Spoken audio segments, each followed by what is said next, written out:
जो व्यक्ती तुम्हाला त्रास देतोय तो तुमच्या समोर रडेल, जो व्यक्ती तुम्हाला रडवतोय तो तुमच्या समोर झुकेल.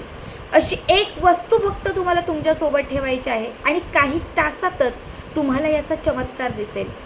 जो व्यक्ती सतत तुम्हाला टॉर्चर करतोय, अपमान करतोय, सतत तुम्हाला त्रास देतोय, तोच व्यक्ती तुमच्या इशाऱ्यावर नाचेल. नमस्कार मंडळी, श्री स्वामी समर्थ. स्वागत आहे तुमचे आपल्या स्वामी शक्ती या चॅनलवरती.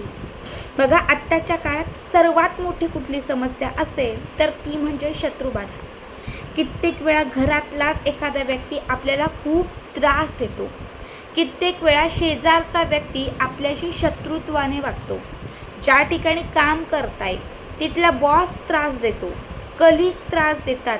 कुठेतरी एखादा व्यवसाय असेल तर बाजूचे काही व्यावसायिक असतात, ते टार्गेट करतात.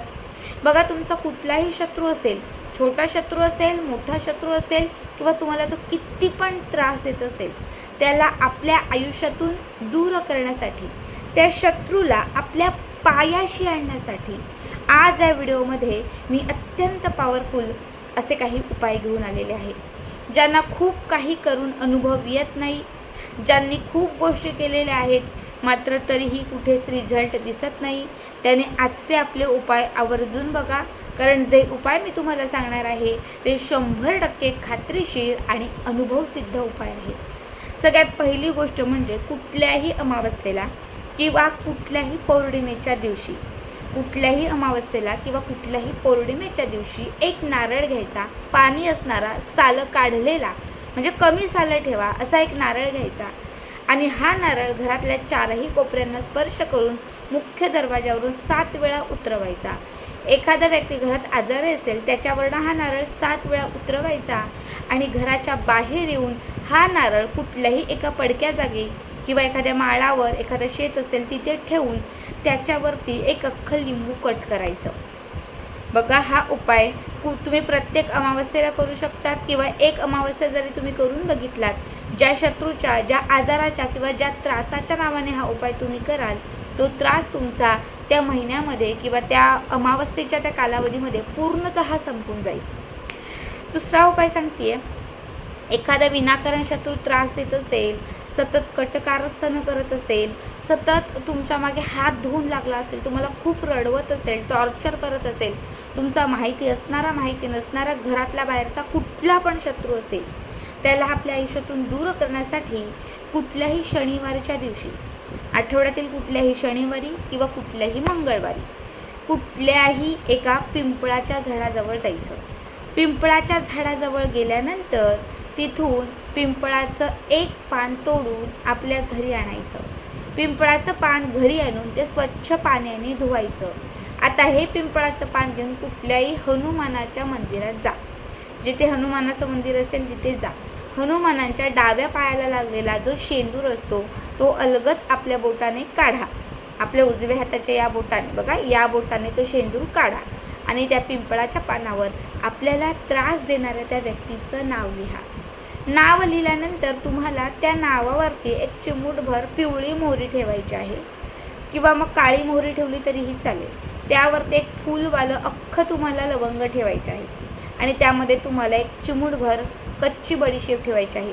कच्ची बडीशेप, मोहरी, फूलवालं लवंग आणि त्याच्यावरती तुम्हाला एक चिमूटभर हिंग घालायचं आहे. सगळं साहित्य पिंपळाच्या पानावर घालून एक पिंपळाचा विडा करायचा आहे. जसं आपण नागवेलीचा म्हणजे खाऊच्या पानाचा विडा बनवतो तसा विडा, म्हणजे गोल गोल गोल टर्न करा आणि एखादा लाल वगैरे धागा असेल तर तो धागा घ्या आणि त्या गोलला म्हणजे त्या विड्याला घट्ट बांधा, जेणेकरून तो विडा सुटणार नाही.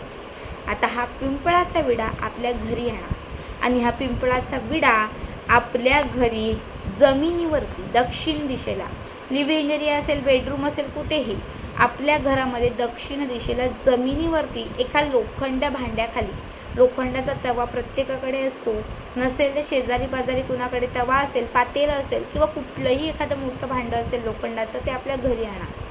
आता हा जो पिंपळाचा वडा घेतलेला आहे तो घरात दक्षिण दिशेला ठेवा आणि त्याच्यावरती लोखंडाचं भांडं ठेवा. पूर्ण रात्रभर हा विडा आपल्याला आपल्या घरातच ठेवायचा आहे. रात्र संपल्यानंतर सकाळी लवकर उठायचं, सगळ्यांच्या अगदी अगोदर उठायचं आहे आणि हा पिंपळाचा विडा घेऊन तुम्हाला घराच्या बाहेर जायचं आहे. घराच्या बाहेर जाऊन तुम्हाला दक्षिण दिशेलाच तो विडा फेकून द्यायचा आहे. हा उपाय तुम्ही ज्या शत्रूच्या नावाने करताय, ज्याचं नाव त्याच्यावरती लिहिलं आहे, त्याला तुमच्या आयुष्यातून कायमचं दूर करेल. खूप पॉवरफुल उपाय आहे. तिसरा उपाय सांगते. तिसऱ्या उपायासाठी तुम्हाला लागणार आहे लवंग. हा उपाय तुम्ही आठवड्यातील कुठल्या पण दिवशी केलात तरीही चालेल. तुम्हाला 21 लवंगा आणि लाल धागा घ्यायचा आहे. एक छान लाल धागा आणि त्याला 21 लवंगा. पहिली लवंग धाग्यात बांधायची, दुसरी लवंग धाग्यात बांधायची, अशा 21च्या 21ही लवंगा तुम्हाला एका धाग्यात बांधायच्या आहेत. धाग्यात बांधून त्याची माळ तयार करायची आहे आणि ही तयार केलेली माळ कुठल्याही हनुमानाच्या मंदिरात घेऊन जायची आहे. 21 वेळा तुम्हाला हनुमानांचा शेंदूर काढून प्रत्येक लवंगाला लावायचा आहे. प्रत्येक वेळी लवंगाला लावत असताना हनुमानाला तुमचा जो शत्रू त्रास देतो, घरातला बाहेरचा कोणीही, तर त्याला आयुष्यातून दूर करण्यासाठी प्रार्थना करायची आहे. 21ही लवंगांना शेंदूर लावल्यानंतर जी माळ 21 लवंगांची शेंदूर लावलेली जी माळ तयार होईल ती घरी घेऊन यायची आहे आणि ती एका लाल कापडात बांधायची आहे. एक लाल कापड घ्या, त्या कापडामध्ये ती ठेवा, कापडाला गाठ मारा आणि आता ही माळ आपल्याजवळ, आपल्यासोबत किंवा आपल्या घरात कुठे पण एखाद्या सेफ ठिकाणी ठेवा. आता तुम्हाला रोज ती माळ एकदा तरी त्या ठिकाणावरून काढायची आहे आणि आपल्या कपाळाच्या मध्यभागी ती माळ कापडासगट खोलू नका, फक्त कापडासगट ती माळ आपल्या कपाळाला लावून तुमचा शत्रूचं चेहरा डोळ्यासमोर आणायचा आहे. हा उपाय केल्यानंतर तुम्हाला काही तासात किंवा फार 1-2 दिवसामध्ये अनुभवायला सुरुवात होईल. ज्या शत्रूच्या नावाने तुम्ही हा उपाय केला आहे, हनुमानांना विनंती केलेली आहे, लक्षात ठेवा तो शत्रू कुठेतरी तुम्हाला झुकताना, शरण येताना दिसेल. तेव्हा एक लवंग त्या माळेची काढायची आणि ही एक लवंग कुठेही हनुमानाचं मंदिर असेल किंवा देवघरात तुम्ही दिवा लावलेला असेल तर त्या दिव्यातील तेलामध्ये घालायची.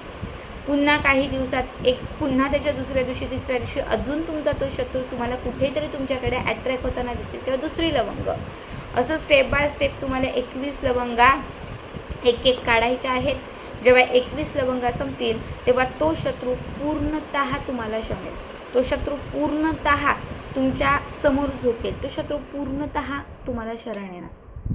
जेव्हा त्या 21 लवंग पूर्ण संपतील तेव्हा जो काही फक्त धागा वगैरे उरेल किंवा जे काही ते कापड उरेल, तर हा धागा आणि कापड तुम्ही पुढच्या एखाद्या कुठल्याही उपायासाठी वापरू शकता. खूप साधे सोपे लाल किताबमधील हे उपाय आहेत.